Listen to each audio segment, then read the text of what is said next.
Hello, the person that I interviewed is named Fatima Sakwa. They are a preschool teacher's assistant. They are working out of Maryland. They have an associate's degree in early childhood learning that they obtained from the community college. Their job duties entail opening and closing the classroom, teaching the circle time, which includes but is not limited to teaching kids the ages 3 to 4 their shapes, numbers 1 through 100, numbers 1 through 20 in Spanish, numbers 1 through 10 in French, the alphabet, colors, emotions, and the letter of the week. They are also in charge of warming up all the children's food in the class for lunchtime and breakfast, setting down the cots for nap time, bathroom breaks, and getting children involved in appropriate paired play. What they described as fulfilling is watching the students blossom. At the beginning of the year, they usually come in quiet and shy, but throughout the year, they become more comfortable and open to their peers and teachers. They also noted that seeing children make progress in their learning assignments makes their job worth it.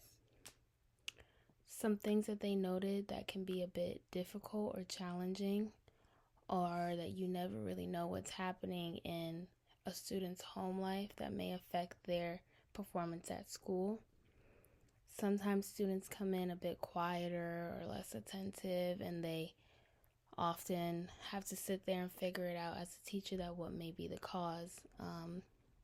Some of the things may be that they just woke up earlier today, perhaps they didn't sleep through the night.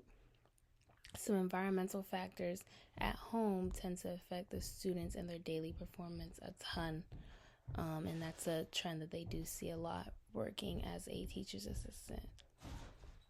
When asked what they do to continue their personal growth, they noted that they take classes on childhood development, and they're offered through the county that are actually free if you sign up online. They know that you can do this at the library, or sometimes jobs have a Outlook where you can go on and sign up to have the classes sent to your email.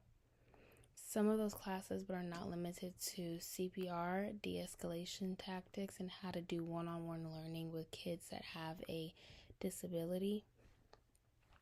Some recommendations that they offered for the students to pursue working in the field is to look into behavior technician work. That's mainly working with kids with a diagnosis of autism. Sometimes they do have other diagnoses such as ADHD as well, but the main focus of a behavior technician is kids with autism. They also noted that in some states it's mandatory to get registered to become a behavior technician, but in others it's optional. Once you take a 40-hour course on autism and how to work with kids with autism, you become a registered behavior technician, and your title will be an RBT. They recommended that a lot of the classes that they take to become registered, they can apply to their outside life as well as their current role as a teacher's assistant. They also go on to say that some of the work that they do at school and the de-escalation tactics that they're teaching the children also can be used in their personal life, and they are currently applying to become an RBT because they believe that work is the most rewarding when you help a kid with special needs help to advocate for themselves. It's separate from speech. However, with the ABA therapy that the RBTs offer combined with speech, they see that kids with autism happen to excel beyond their current level. What I've learned from this assignment is that working with kids not only takes a lot of patience, but it does also take a genuine love for children and shaping their lives in the future. I also learned a lot through Fatima that a lot of libraries out of Maryland do offer a lot of classes as well as certifications that you would need to better multiple careers, not even just working with kids. Following this assignment, I also did gain a new respect for teachers and daycare workers. Of course, it takes a lot of patience, and of course, it takes a lot of time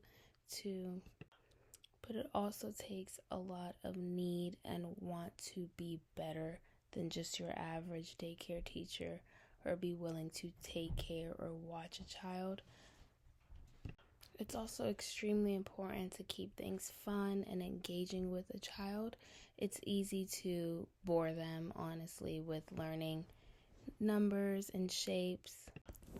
So it takes a special teacher or teacher's assistant to constantly come up with engaging, fun, and exciting ways to teach them their alphabets, their numbers, different languages, and a whole lot other topics.